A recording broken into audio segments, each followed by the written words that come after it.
Olá, pessoal! Na aula de Química dessa semana, nós vamos fazer uma revisão dos conteúdos que a gente já estudou até aqui.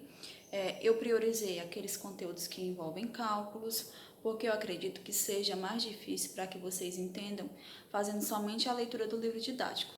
Eu vou iniciar falando para vocês sobre a massa atômica, que é a massa média ponderada de seus átomos encontrados na natureza e é representado por esse símbolo bem parecido com a letra U. E aí, onde é que a gente encontra a massa atômica? No livro didático de vocês, na última página, a gente tem uma tabela periódica. Justamente na tabela periódica que a gente encontra o valor da massa atômica. Vamos lá dar uma olhadinha. Peguemos como exemplo aqui o carbono. Então, eu vou sempre observar para esse número pequenozinho que está aqui embaixo do carbono. Então, quer dizer que a massa atômica do carbono é igual a 12. Dando continuidade, nós temos a massa molecular, que é a soma das massas atômicas dos átomos do constituinte de uma substância. Vamos lá. Como exemplo, a gente vai calcular a massa atômica da água, que é representada pela fórmula H2O. O que é que quer dizer isso? Que eu tenho 2 átomos de hidrogênio e 1 de oxigênio. Daí eu vou na minha tabela periódica saber os valores do hidrogênio e do oxigênio. O hidrogênio vale 1 e o oxigênio vale 16. Como vocês sabem, são 2 hidrogênio, então é 2 vezes o valor do hidrogênio, que é 1, mais 16, que é o valor do oxigênio.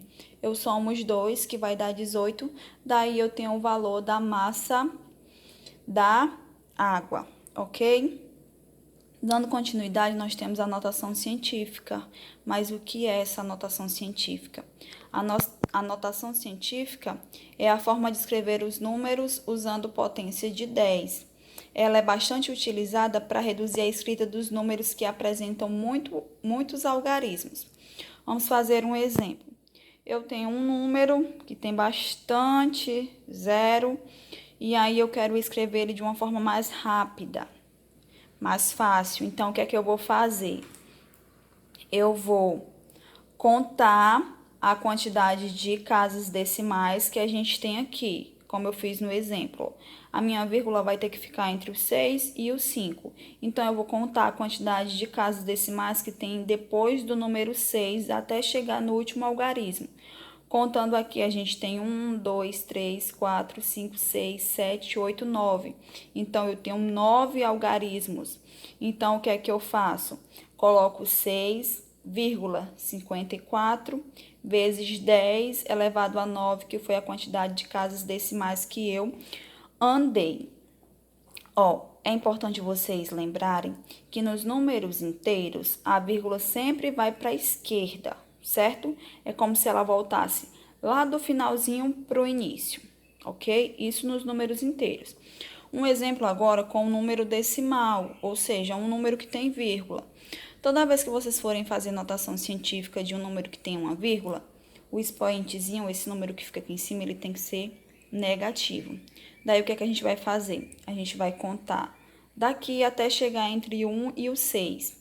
Eu vou colocar 1,6 e vou contar quantas casas decimais eu vou andar até chegar o 6, que vão ser 7, que eu já fiz aqui. Como eu falei para vocês, quando é um número decimal, a vírgula vai para a direita. Então, é como se ela fosse do início para o final. Diferente de quando eu tenho um número inteiro, que ela vai do final. Nos números inteiros, ela volta. E nos números decimais, ela vai para frente, ok? Dando continuidade, nós temos a constante de Avogadro. Antes, a gente tem que entender o que é um mol, que é a quantidade de matéria de um sistema que contém tantas entidades elementares quanto são os átomos contidos em 0,012 kg de carbono. E aí existe uma relação entre o mol e a constante. E que relação é essa? Essa relação diz que o número de entidades elementares contidas em um mol corresponde à constante de Avogadro, cujo valor é 6,02 vezes 10 elevado a 23. Prestem bem atenção nesse valor, tá? Então, eu fiz um exemplo para ficar mais fácil de vocês compreenderem. Eu quero calcular a quantidade de átomos em 50 gramas de sódio, certo? Então, a primeira coisa que eu tenho que fazer é ir na tabela periódica para saber o valor do sódio. Então, a massa atômica do sódio é igual a 23 gramas. Daí, eu vou usar uma regrinha de 3, onde eu coloco o valor da massa do meu elemento dividido pelo valor que está na questão. É igual o número de Avogadro por x, que eu não sei. Então, agora eu vou fazer as multiplicações. 23 vezes x, que vai dar 23x, e 50 pelo valor da constante, que vai dar o quê? 301 vezes 10 elevado a 23. Daí, o que é que eu faço? Eu isolo a minha letrinha no primeiro membro, o que está depois da igualdade fica em cima, o que está antes da minha letrinha vem para baixo para formar uma divisão. Daí, eu vou fazer o quê? Eu vou dividir o valor de 301 por 23, ok? E, por enquanto, eu esqueço esse valor aqui, o 10 elevado a 23. Depois da divisão, eu obtenho o meu resultado, que vai dar 13,08. Daí, eu pego o 10 elevado a 23 para colocar no meu resultado final, ok? Dando continuidade, nós temos também a massa molar, que é a massa de um mol de uma substância. E aí, eu coloquei um exemplo para a gente calcular a massa molar da anfetamina. E aí, vamos lá. Primeira coisa que eu tenho que fazer é descobrir o valor dos meus elementos. Aqui eu tenho carbono, tenho hidrogênio, tenho nitrogênio, tenho hidrogênio novamente. Então, o carbono, na minha tabela periódica, a massa atômica dele é 12, o hidrogênio é 1 e o nitrogênio 14. Daí eu tenho que observar se tem algum número depois dos meus elementos. Aqui eu tenho 9, então significa que eu tenho que colocar 9 vezes o valor do carbono, que é 12. Mais, ó, eu tenho 11 hidrogênio, então 11 vezes 1, que é o valor do hidrogênio. Eu só tenho um nitrogênio, eu não tenho nenhum númerozinho aqui depois do nitrogênio. Então, eu só coloco o valor do nitrogênio, que é 14. E tenho mais 2 hidrogênio, então 2 vezes 1. Resolvo as multiplicações. 9 vezes 12, que vai dar 108, 11 vezes 1, 11, o 14 não tem multiplicação, eu repito, e 2 vezes 1, 2. Somo tudo, que vai dar 135 gramas por mol. Uma coisa que vocês devem lembrar, que o resultado da massa atômica de uma substância sempre vai ser igual à massa molecular, ok? E para finalizar, nós temos o volume molar, que é o volume ocupado por um mol de entidades elementares de uma substância. O volume de qualquer gás nas CNTP é igual a 22,71 litros por mol. Vocês também têm que lembrar desse valor, porque alguns alunos estavam usando 22,4. Esse valor era usado antes.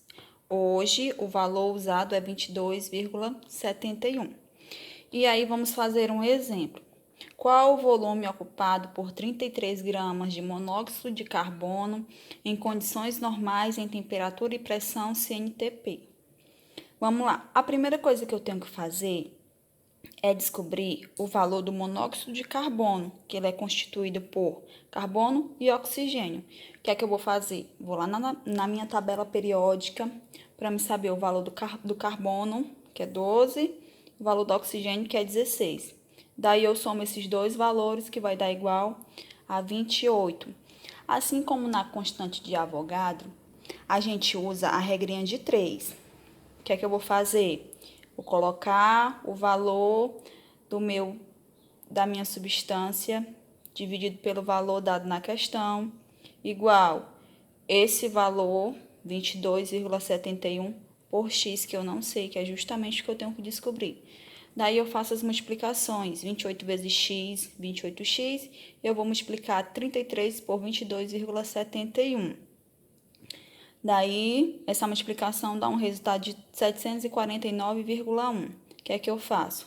Coloco x, o valor que está depois da minha igualdade aqui vai ficar em cima, o que está antes da letra vai ficar embaixo para formar uma divisão. Faço a divisão, que vou obter como resultado 26,75 litros, ok? Então, é isso. Eu espero ter ajudado vocês, ter tirado alguma dúvida. Qualquer coisa, entre em contato. Estou sempre à disposição e até a próxima semana.